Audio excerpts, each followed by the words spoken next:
नाज़रीन अस्सलाम वालेकुम, आप देख रहे हैं आपका अपना चैनल ज़ाविया में आपका मेज़बान गालिब सुल्तान। नाज़रीन पेशावर हाई कोर्ट की जानिब से फ़ैसला ये आया है कि बल्ले का निशान जो है वो एक मरतबा फिर तहरीक इंसाफ को दे दिया गया है और इलेक्शन कमीशन का वो फ़ैसला कि जिसमें उन्होंने तहरीक इंसाफ के इंट्रा पार्टी इलेक्शंस के ऊपर सवालात उठाए थे और तहरीक इंसाफ से इस बुनियाद के ऊपर बल्ला छीन लिया था कि इनके जो इंट्रा पार्टी इंतखाबात हैं वो शफाफ नहीं हुए हैं। तो जनाब उस नोटिफिकेशन को, इलेक्शन कमीशन के उस फैसले को कलअदम करार देते हुए पेशावर हाई कोर्ट ने जनाब जो है तहरीक इंसाफ को बल्ले का निशान जो है वो वापस कर दिया है। तो इसके ऊपर पेशावर हाई कोर्ट का ये कहना है कि तहरीक इंसाफ के इंट्रा पार्टी इंतखाबात के ऊपर जो तहफ़्फ़ुज़ात ज़ाहिर किए हैं इलेक्शन कमीशन ने, ये नाजायज़ हैं, ये इसके ऊपर सवालात नहीं उठा सकते। और ये जो पार्टी के अंदर इंतखाबात होते हैं ये खुफिया बैलेट पेपर्स के ज़रिए होते हैं, तो इसके ऊपर अगर इलेक्शन कमीशन सवाल उठाता है तो ये इलेक्शन कमीशन यहाँ पर अपने इख्तियारात से तजावुज़ कर रहा है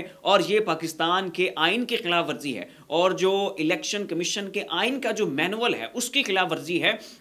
वहाँ पर इलेक्शन कमीशन को ये इख्तियार नहीं है कि वो किसी भी तरह से हर कैंडिडेट के वोट्स की जांच पड़ताल करें कि किसने किसको वोट डाला, कौन किसको चुनना चाहता था, कौन मुंतखब हो गया।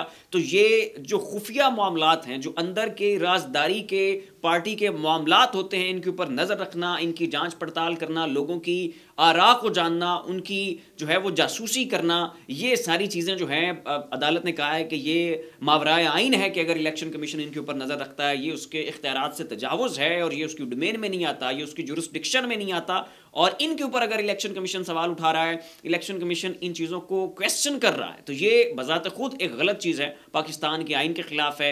ये चीज़ जो है इलेक्शन कमीशन की जुरिस्डिक्शन और उनके इख्तियार से बाहर।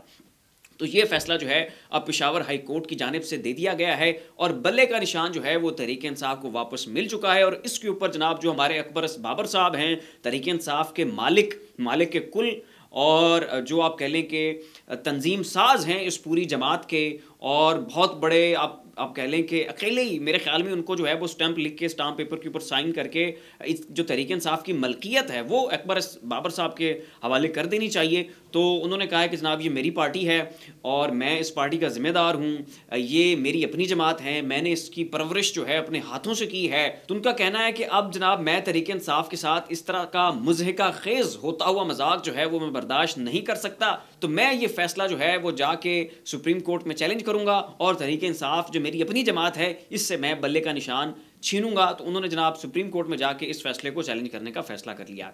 अच्छा, अब पाकिस्तान की अदालतें जो हैं इस वक्त वो बिल्कुल एक मजाक बनी हुई हैं, एक अखाड़ा बनी हुई हैं और देख के हंसी आती है। अब जब जैसे ही मैंने ये फैसला पढ़ा और मैंने ये खबर पढ़ी कि तहरीक इंसाफ को जो है वो बल्ले का निशान वापस मिल गया, यकीन करें मैंने कहके लगाना शुरू कर दिए और मुझसे मेरी हंसी के ऊपर जो है वो काबू नहीं हो पा रहा था कि यार यही पेशावर कोर्ट, यहीं से ये फैसला आया कि इलेक्शन कमीशन का तहरीक इंसाफ से बल्ला छीनने का जो नोटिफिकेशन है, जो फैसला है, उन्होंने उसको कलअदम करार दिया था और तहरीक इंसाफ को बल्ले का निशान वापस दिया था।